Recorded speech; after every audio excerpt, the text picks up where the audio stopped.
بسم الله الرحمن الرحیم ګرانو ملګرو تاسو ته په لرن انګلیش ان پښتو چینل کې په خیراله او ستړي مشوم ملګرو په نننۍ کلاس کې به زه تاسو ته مهمه وکیبلري مروړې را دا به زه تاسو ته کوم تاسو کلاس تر پایه پورې خامخا وګورئ پهلنۍ ټکی موږ سره څه دی کارډینل مهم یعنی کارډینل موږ څه ته وایي چې یو څیز موږ سره ډیر مهم یعنی ډیر امپارټنټ دی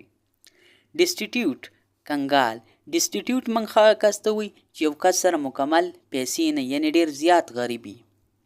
ایونز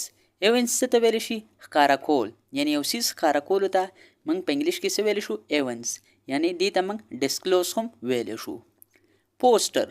پالنه یعنی یو څیز پالنې ته موږ په انګلیش کې ویلی شو پوسټر یعنی ته یو څیز ساتې ځان سره مطلب او د هغې پالنه کې دې ته وایي پوسټر سینکټم څه ته ویل شي مقدس ځای یعنی ډیر صفا ځای لیګز بې پروا سرکموینټ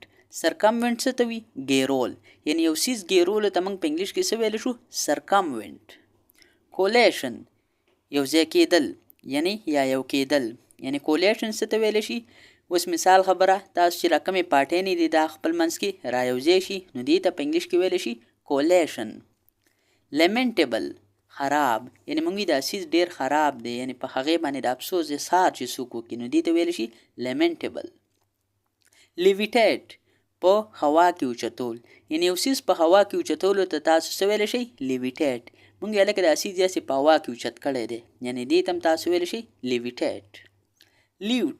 ذلیل یعنی موږ دا کس ډیر ذلیله دی یعنی یو ذلیله کس ته تاسو په انګلیش کې لیوډ ویلی شئ سینکپراید سکون یعنی سینکپراید موږ څه ته ویلی شو سکون ته یعنی یو داسې ځای چې مطلب هلته تاسو ته سکون میلاویږي ارام میلاویږي دې ته په انګلیش کې ویلی شي سینکپراید سرکازم څه ته ویل شي طنز ته ویلی شي یعنی دا خل مطلب په ته اوس مثال خبره یو کس مطلب ډیر زیات خیرن دی او ته هغه ته وایې چې مطلب ډیر صفا او دا نو دې ته موږ ویلی شو سرکازم پامپس لوی شان والا پامپس موږ هغې ته وایي چې د یو څیز ډیر غټ شان مطلب اوس چې موږ څنګه خانقابه یادو نو دې ته موږ څه ویل شو پامپس دې ته تاسو په انګلیش کې ګلوریم ویلی شئ ګلوریفاید مختلف قسمه ټکي ورته نور هم ویلی شئ انټیټي هستی موږ ویل لکه دا کس ډیره غټه هستی ده نو دې ته په انګلیش کې ویلی شي انټیټي لایبیلیس څه ته ویل شي مطلب موږ وی دا ډیر آزاد دی یعنی کم ته چې موږ لیبرل هم ویلی شو نو دې ته څه ویل شي لایبیلیس بیلیټرز بېعزتي موږ څه ته ویل شو بېعزتۍ ته یعنی د یو کس چې کله بېعزتي وکړي یا مطلب ستا څوک بېعزتي وکړي نو دې ته په انګلیش کې څه ویل شي بیلیټرز بینیولنټ مفید موږ ویل لکه دا څیز ډېر زیات مفید دی یعنی ډېر مهم دی نو دې ته تاسو څه ویل شئ بینیولنټ یعنی د کم څیز نه چې تاسو پیدا اوچتوئ مطلب کم څیز تاسو دپاره ډېر مهم وي نو دې ته تاسو څه ویل شئ بینیولنټ دې دپاره موږ په انګلیسۍ کې نور هم ډېر ټکي استعمالو هغه هم تاسو دې سره زده کوئ میګر لږ یعنی لږ ته څه ویلی شي میګر یعنی یو څیز چې ډېر لږي په مقدار کې مطلب موږ دا ډېر زیات لږ دی نو دې ته څه ویل شو میګر یعنی سمال اماونټ پینلټي جرمانه پینلټي څه ته وي دا وي جرمانې ته اوس مثال خبره تاسو په یو ځای کې سکول کې غلط کار وکړئ او په تاسو باندې جرمانه ولګئ یعنی تا ته چې دومره پیسې به راوړي یا به دا وکړي یا به دا وکړي نو دې ته تاسو په انګلیش کې موږ ویل شو پینلټي په پښتو کې ورته موږ جرمانه وایي ټیبو څه ته ویل شي منع ګرځول اوس مثال خبره یو کس یو خبره کړي چې هلکه دا کار به په دې ځای کې نه کې یعنی هغه څیز منع ګرځولی یعنی چې دا کار دلته منع دی نو دې ته په انګلیش کې موږ سمپل ویلی شو ټیبو افنډ څه ته ویلی شي خفه کول یعنی مثال خبره یو کس ملګری تا نه خفه شي یعنی یا یې خفه کې ته مطلب دې ته په انګلیش کې ویلی شي افنډ کرټیل بندیز لګول یعنی کرټیل څه ته ویلی شي په یو څیز باندې بندیز لګول یعنی دې ته موږ په انګلیش کې سیز هم ویلی شو CEASE تاسو ته ما په مخکې کلاس کې هم وکیبلري کړی تاسو هغه هم کتلی شئ نو د هغې نه به هم تاسو ډېر مهم ټکي زده کوئ او زموږ چینل ته وزټ کولی شئ تاسو ته به هر ټاپک میلاویږي بیسټیل څه ته وي خوشحال یعنی که تاسو یو کس یادوي چې مطلب دا ډیر زیات خوشاله ګرځي، یعنی تاسو به ډیر خلک داسې لیدلي چې مطلب ډیر خوشاله ګرځي، نو دغه کس ته موږ په انګلیش کې څه ویلی شو؟ بیسټیل. بیسټیل تاسو یو داسې ځای ته هم ویلی شئ چې په کوم ځای کې تاسو ته خوشحالي میلاویږي، نو دغه ځای ته هم تاسو په انګلیش کې څه ویلی شئ؟ بیسټیل، یعنی خوشحال. کویک،